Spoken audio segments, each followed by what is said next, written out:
Suruh menantu balik, hadap semua kes, ataupun kamu rasa kamu tak mampu, menantu kamu pun tak dengar cakap, kan? Baik kamu berhentilah. Dah apa yang tinggal dah Tan Sri Muhyiddin Yassin ni.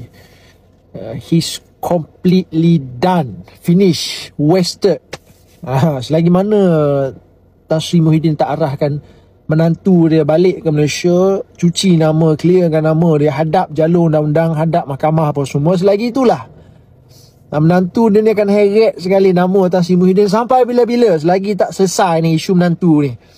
Muhyiddin ni kita tahu dia sedang berdepan pendakwaan di mahkamah. Kes mahkamah dia tu bicara Mac 2026 tahun depan. Tekanan dalam parti Bersatu sendiri pun dah berapa negeri dah desak Tan Sri Muhyiddin untuk berundur daripada jawatan Presiden Bersatu. Krisis dekat Perlis tu contoh paling besar. Bersatu hantar 3 nama calon menteri besar pun kena gelak dengan PAS je. Apa lagi yang tinggal untuk parti Bersatu bawah pimpinan Tan Sri Muhyiddin Yassin selain perhinaan demi perhinaan? Tak ada apa dah. Wasted, gone. Jadi apa yang berlaku antara PAS dengan Bersatu ini bukti. Bukti bahawa orang Melayu berpecah bergaduh ini, berantakan, bercerai-berai ini bukan sebab bangsa lain, bukan sebab Cina DAP ke, tak ada, sebab Melayu tu sendiri gila kuasa. Terbaru speaker Don Negeri Perlis mohon pada SPR untuk buat PRK 3 kursi PAS dikosongkan sebab apa, Presiden PAS umum terhenti keahlian apa semua, kursi tu dikosongkan, kekosongan luar jangka. Maksudnya kalau berlaku PRK, bazir duit satu hal.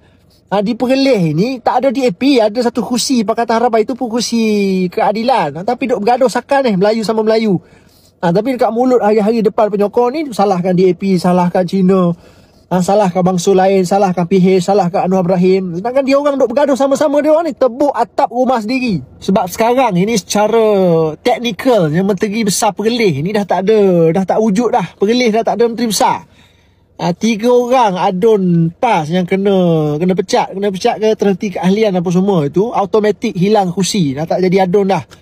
Jadi 14 orang adun Perikatan Nasional tolak 3 yang kena pecat ni, jadi 11 itu pun 5 ahli adun Bersatu dengan kata hantar nama nak jadi menteri besar daripada Bersatu lah. Tapi PAS ini nak Cikgu Syukri kekal menteri besar. The rest adun PAS ni nak Cikgu Syukri, adun Sanglang kekal. Bersatu nak wakil daripada Bersatu yang jadi menteri besar. Huru-hara lah senang cerita, tak ada pilihan lain. Cikgu Syukri berkemungkinan besar akan bubar Don Perlis pilihan raya negeri. Itu ajalah jalannya, tak boleh dah, kusut sangat dah. Siapa yang rugi dekat sini? Rakyat lah yang rugi. Itu pun masih lagi nak salahkan DAP sebab Melayu sama Melayu bergaduh ni. Fikir.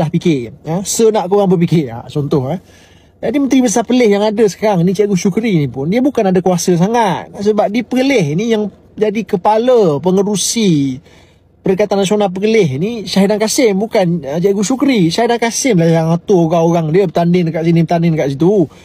Tidak silap, Syahidan Kasim tu sendiri yang masuk bertanding jadi Menteri Besar Perlis. Jadi apa yang berlaku di Perlis sekarang ni dia akan jadi domino effect. Dia akan bawa terus kepada PRU 16. Dah tak ada dah, tak wujud dah. Perikatan Nasional ni dah tak ada dah. Cuma nak bagi tahu kat korang, sampai sekarang laut bergelora, rumah mewah, hara, dundang ini, Tan Sri Muhyiddin Yassin lenyap, tak bunyi, tak kata apa. PAS duk balon Bersatu ni, Muhyiddin diam, tak kata apa. Menunjukkan apa dia? Menunjukkan Muhyiddin Yassin ni dah bukan, orang tak anggap dia kepala Perikatan Nasional dah. Isu di Perlis, negeri yang kecil ada 15 Don ni pun tak selesai, tak boleh nak selesaikan cara baik. Itu pun ada hati nak rampah federal, nak ambil alih pusat tu.